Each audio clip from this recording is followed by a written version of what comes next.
Alright, meron akong tatlong bagay na gustong i-share sa inyo patungkol dito na nagustuhan ko, no? At meron din akong tatlong bagay na gustong sabihin sa inyo, guys, bago nyo bilhin itong phone na to. Tara, pag-usapan natin, kaya wag na natin patagalin pa. Let's do this!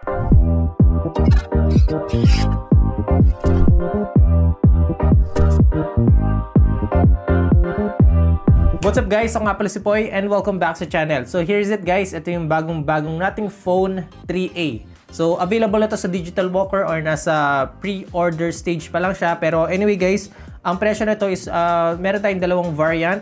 8128 which is 19,990 pesos at meron tayong 12 256 gigs of storage. Ang presyo nito, guys, ay 22,490 pesos, which is itong unit na meron tayo ngayon. Skip na natin yung unboxing kasi same lang naman yung content sa loob. Meron siyang Type-C na charging cable, and then yung kanyang injector tool, and of course yung kanyang quick start guide. Pero meron lang silang binago dun sa box or dun sa packaging na I think matutuwa naman ang halos ng karamihan dito kasi instead na sisirain natin siya ng buo dun sa may top part, meron lang certain part doon na pupunitin natin and then yun na, mag-open. Buo pa rin yung box pero pwede na natin siya ma-open doon.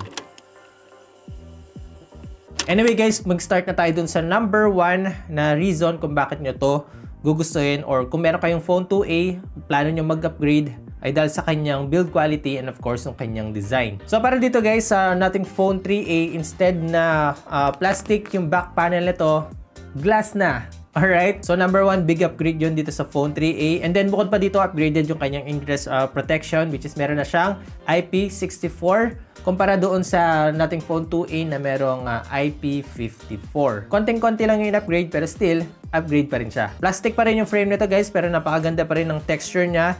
And oh, by the way, meron tayong tatlong kulay na available dito pero dalawa lang yun nandito sa Pilipinas. Meron tayong white, which is ito. And then meron tayong black at yung kanilang parang I think special edition or new color, which is in color blue. Napakaganda ng kulay na yun, guys, pero unfortunately wala tayo dito. Sobrang okay na okay para sa akin yung pagkaka-implement nila dito ng color combination, which is itong color white. Meron siyang color black na mga buttons, no? And yun, medyo may changes sa design sa back panel nito pero sobrang minor lang. Ang pinaka mahalata talaga natin dito, of course, yung kanyang camera module, which is medyo lumaki siya dahil nga nadagdagan tayo dito ng camera na pag-usapan natin maya-maya. Still, meron pa rin tayo ditong tatlong leaf lights na pag-usapan din natin maya-maya. Sa left side nitong phone na to, nandito yung kanyang volume case. Sa top part, meron siyang noise cancelling microphone. Sa right side, guys, andito yung kanyang power button at meron siyang mysterious button. Alam ko naman na alam nyo ng lahat kung ano ito. Ito yung tinatawag ng nothing na essential key. Added feature to, guys, na pag-uusapan natin maya-maya at ito yung pangalawang reason kung bakit magugustuhin to. Pero anyway, balik muna tayo dito sa kanyang buttons and ports. Dito sa kanyang bottom part, andito yung kanyang SIM tray na merong dual SIM slot. So hindi siya expandable. Yung kanyang main microphone, Type-C, and of course yung kanyang speaker. By the way, dual stereo speakers pala itong nating phone 3A. Ito, pakinggan nyo ng mabilisan para may idea kayo kung kumusta yung audio quality nito. 90% volume.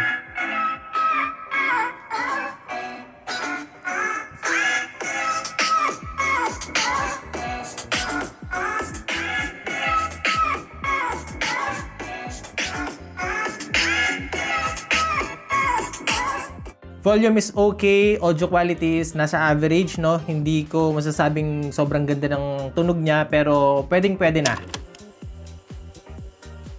Alright, dito na tayo sa kanyang display. Unang-unang napansin ko sa kanya, napakaganda ng viewing experience natin dito dahil sa kanyang, ayun, symmetric, oh. Wala tayong chin dito, guys. At napakanipis. Sobrang ganda lang talaga ng pagkaka-shape nito, guys, na almost similar, no, sa display ng iPhone. Pero yun nga, kung makikita natin dito, ito yung pinaka nagustuhan ko talaga dito, guys. Meron siyang, ewan ko, nag-cutean lang ako dito sa may yung frame niya na white, and then yung bezel na sa gitna, kumbaga parang nakapalaman siya, no, sa mismong screen, which is napakaganda niya nakikita. Specs ito, meron siyang 6.77-inch Full HD Plus AMOLED display na merong 1080p resolution, 120Hz refresh rate, and up to 3000 nits peak brightness. Isa sa upgrade nila itong brightness na to kasi dun sa previous gen nito na phone 2A, meron lang tayong 1300 nits kung di ako nagkakamali. As always, napakaganda ng color ng display nitong nating phone 3A. Very vibrant, sobrang punchy. Bago ko makalimutan, meron siyang naka pre-installed screen protector pala guys. And then for the protection, meron siyang Panda Glass. It's a good alternative ito sa Corning Gorilla Glass. Pero I don't know, hindi ko alam kung gaano katindi or gaano katibay itong Panda Glass. Pero yun lang, para aware lang kayo. According to DRM info, meron tayong security level 1 dito. Supported din siya ng HDR display guys. So para malaman natin kung okay talaga siya, nag-play ako ng YouTube video, no?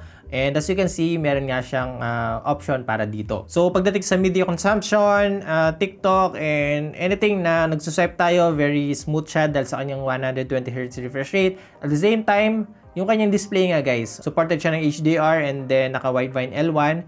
So, both video and audio, dahil sa kanyang dual speaker, may enjoy natin dito sa phone na to. Alright, so performance. Para dito sa nating phone 3A, this time guys, instead of MediaTek, ang ginamit nilang chipset dito, Qualcomm Snapdragon 7S Gen 3 ang meron dito. Naka nating OS 3.1 na siya out of the box based on Android 15. And then yun nga, meron tayong dalawang variant, 8128 and 12256. 5,000 mAh yung kanyang battery capacity na meron ng 50 watts fast charging, which is 45 watts doon sa nating phone 2A. Connectivity nito guys, naka Bluetooth 5.4 na siya, Wi-Fi 6, dual 5G, NFC, meron na rin siya. Pero ito yung isa sa reason or yung sinasabi ko sa inyo kanina guys na meron din akong sasabihin sa inyo. So ito na yon. Hindi siya supported ng eSIM. So yun lang, kung meron kayong ibang ginagamit na eSIM, hindi nyo magagamit dito sa nating phone 3A. Oh, ito pa pala. Yung ginamit nila dito guys is UFS 2.2. Medyo sad, di ba? Pero wala, kailangan natin tanggapin eh. Pero sana, di ba, standard is siguro nasa 3.0, 3.1 na sa ganitong klaseng presyo, no? Pero anyway, hindi ko alam kung ano yung reason behind it, pero yun lang, para alam nyo lang. Usapang software support, usapang skin, usapang operating system, usapang UI. Still guys, one of the best skin pa rin sa akin itong nating phone, nating OS pala. Mas lalo pa nilang pinaganda ito, mas lalo pa nilang in-enhance, mas lalo pa nilang pinalinis, mas lalo pa nilang pinadami yung customization nito. Ang promise nila sa atin ay meron tayo ditong 3 years of Android OS updates, which is good. Okay na rin yan.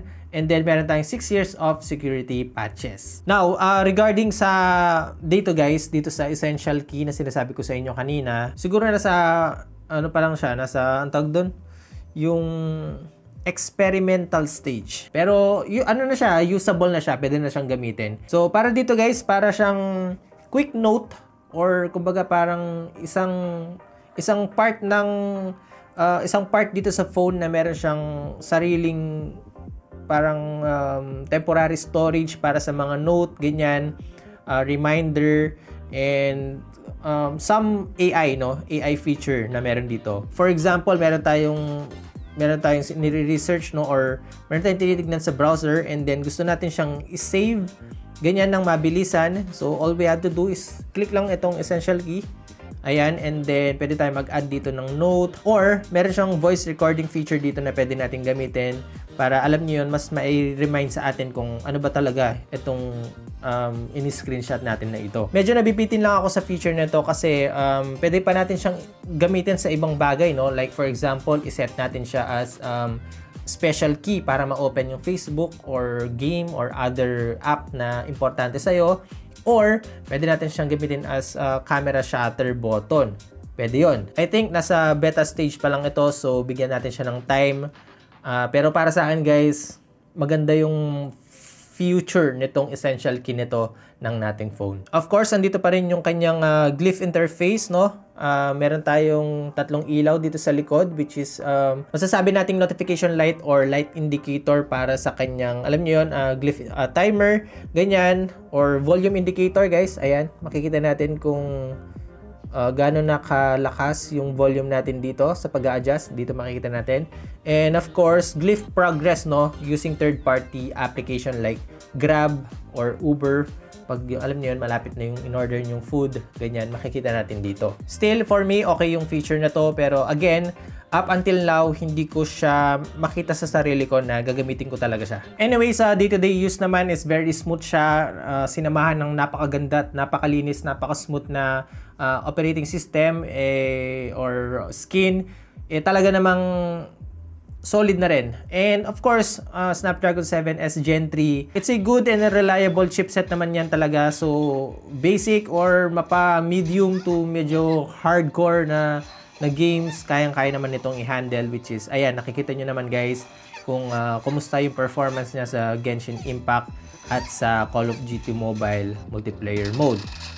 Yun, kung sa mga light games or sabihin natin sa mga light apps, no? Mga editing app tulad ng Canva or CapCut, ganyan, or any other tools or productivity app, kayang-kaya naman niyang i-handle. Okay. Ayan. Mali. Okay. Okay ulit. Camera tayo. Para sa camera setup nito, meron siyang 50 megapixel main camera na may OIS plus EIS, 50 megapixel telephoto camera with EIS, and then optical zoom up to ×2, and then hanggang ×30 naman siya ng digital zoom. May kasama siyang 8 megapixel ultra-wide camera, and of course, yung kanyang 32 megapixel front camera. Kung ang focus mo or ang mas importante sa inyo ay yung ultra-wide or makakuha ng sobrang lawak na field of view na shot, huwag ka nang mag-upgrade, no? Mas maganda yung Phone 2a sa ultra-wide. Pero, kung ang target mo naman or ang hanap mo yung pang portrait shots, alam niyo yun, pang zoom shot, ganyan, okay to kasi meron siyang telephoto camera na dedicated. Up to ×2 na optical and hanggang 30 times naman na digital.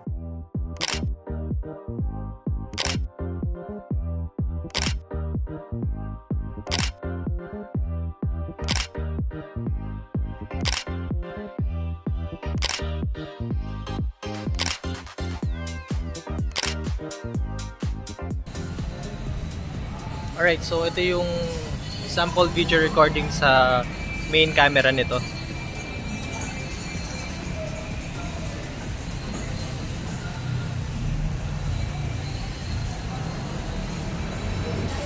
Ito naman pagdating sa front camera, guys, 1080p lang tayo dito sa main camera 4K.